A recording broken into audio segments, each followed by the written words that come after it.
Hey everyone, here's that bonus video about comparing fractions. We know that a fraction is made up of two parts.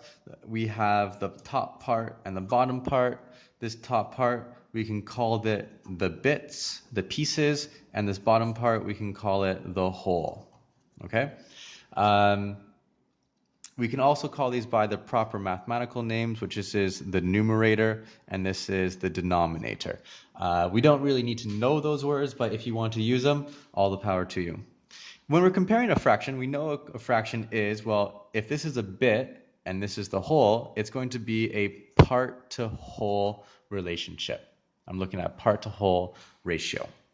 In these types of ratios, I can look at two different types of ratios. Let's look at two different fractions, 2/3 compared to 3/4. I want to know, well, which one is bigger? You could do the traditional method by finding common, you've probably heard this before, common denominators. By finding common denominators, that's just like we're finding the same, making it the same largeness, the same size, and finding how many bits we have of that same amount. So let's look at that. If I want to do that, I'm going to bring this down here to find common denominators.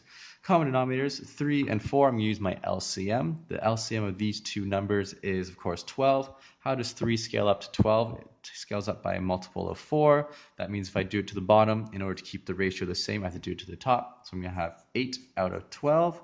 That's going to be compared to, how does 4 scale up to 12?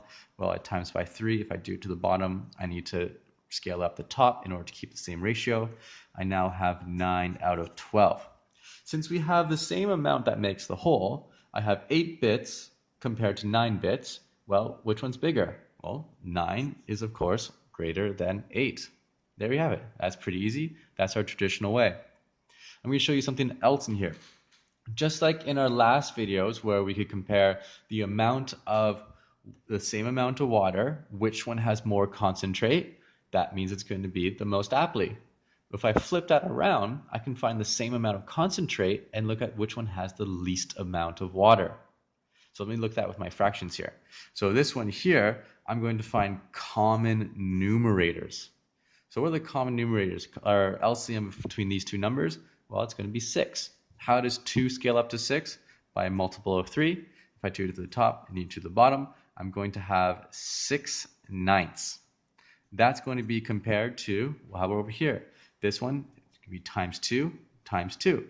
I have 6/8.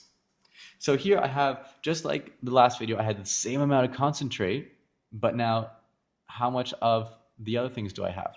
Let's take this apart a bit. If I have 6 bits and 6 bits, okay, I have 6/9, I have 6/8. Okay? What we need to do here is we need to look at, well, if I have 6 of these things and 6 of those things, which one of these things is bigger than the other? If you have your understanding of fractions, you know that 1/2 is greater than 1/3, which is greater than 1/4, which is greater than 1/5. So you can see a pattern here. The smaller my denominator, the smaller my whole, the bigger each piece is going to be. So I have 9 and 8. Which one is actually larger? Well, since it's in this case, 1/8 is larger than 1/9.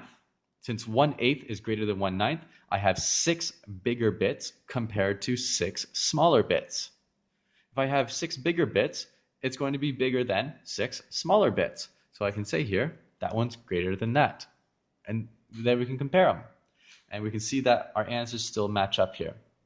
Taking this to the side, you don't even need to compare your common numerators, nor do you need to compare your common denominators. You can actually just look at the actual question itself. Let's look at these here. If I have 2/3 compared to 3/4, well, they're both missing one bit in order to make a whole. Since they're both missing one bit, this bit, a third, remember 1/3 is greater than 1/4, so this bit is larger than that bit. This is missing a larger piece. This is missing one smaller piece. If you're missing one smaller piece, that means you're missing less. If you are missing less, you're going to have more. Therefore, this one's going to be greater. Bonus one down here. Let's look at something like we looked at in class, ongoing review. I have 3/8 compared to 5/12. Now this is a little bit more complicated, but it follows that same logic. Both these fractions are 1 away from half. Okay? Since this is missing 1 bit from half, this is missing 1 bit from half. As we remember, the smaller the numerator, the larger each bit is. So since this is missing 1 bigger bit, this is missing 1 smaller bit. Since it's missing 1 smaller bit, it's going to have more. It's missing less. Okay, so these are just some number tricks, some number sense you can play around with when you're looking at comparing ratios, comparing fractions. Right. I hope this was helpful. If you have any questions on this, hit me up. I'll get back to you as best I can, as soon as I can, and I'll see you in class. Bye for now.